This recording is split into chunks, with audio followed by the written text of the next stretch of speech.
അസ്സലാമലൈക്കും. എല്ലാവർക്കും എൻ്റെ ഒരു വീഡിയോയിലോട്ട് സ്വാഗതം. ഞാൻ ഇന്നത്തെ ദിവസം എന്തൊക്കെ കഴിച്ചു എന്നൊരു വീഡിയോ ആണ് ചെറുതായിട്ട് എടുക്കുന്നത്.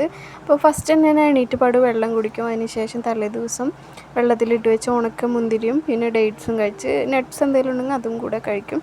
പിന്നെ ഇഡ്ഡലിയും ചമ്മന്തിയും തലേ ദിവസത്തെ ബീഫ് കറിയുടെ ഗ്രേവിയും കഴിച്ചത്. അത് കഴിഞ്ഞപ്പോൾ ഒരു മധുരം കഴിച്ചു, ജിലേബി. അത് കഴിഞ്ഞ് കുറച്ച് കഴിഞ്ഞപ്പോൾ ലഞ്ച് ടൈമായി. ഇപ്പോൾ ലഞ്ചിന് ഇന്ന് ചിക്കൻ കറിയും ചിക്കൻ ഫ്രൈയും സാലഡും ആയിരുന്നു. ഈ ചിക്കൻ കറിയുടെ റെസിപ്പി ഞാൻ ഇട്ടിട്ടുണ്ട്, വറുത്തരച്ച ചിക്കൻ വിത്ത് സ്കിന്ന് എന്നിട്ട് ഇട്ടിട്ടുണ്ട്. അപ്പോൾ അതായിരുന്നു, നല്ല ടേസ്റ്റാണ് അങ്ങനെ ചിക്കൻ കറി ഉണ്ടാക്കാൻ. എന്തെങ്കിലും എല്ലാവരും ഒന്ന് ഉണ്ടാക്കി നോക്കണം കേട്ടോ. പിന്നെ എൻ്റെ വീഡിയോ കണ്ട് ഇഷ്ടമാണെങ്കിൽ എല്ലാവരും ഒന്ന് സബ്സ്ക്രൈബ് ചെയ്യണം, എന്നെ സപ്പോർട്ട് ചെയ്യണം. പിന്നെ അതുപോലെ ചോറ് കഴിക്കൽ കഴിഞ്ഞപ്പോൾ കുറച്ച് കഴിഞ്ഞ് ഞങ്ങളൊന്ന് പുറത്ത് പോയതിന് ശേഷം എനിക്ക് ഭയങ്കര ഇഷ്ടമാണ് സോഡാ സർബത്ത്. അപ്പോൾ ഒരു സോഡാ സർബത്ത് കുടിച്ചു, നല്ലൊരു സുഖമാണ് അത് കുടിക്കുമ്പോൾ. അതിനുശേഷം ഒരു ലഡു പോലത്തെ ഒരു സ്വീറ്റ്സ് എന്തോ കഴിച്ചിട്ടോ. പിന്നെ വീട്ടിൽ വന്നിട്ട് ചായ കുടിച്ചു. ചായയുടെ കൂടെ ജിലേബിയും കാട്ടിക്കായിരുന്നു, അപ്പോൾ അതും കൂടെ കഴിച്ചു.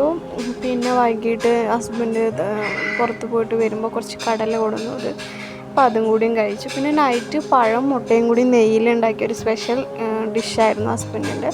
Thank you.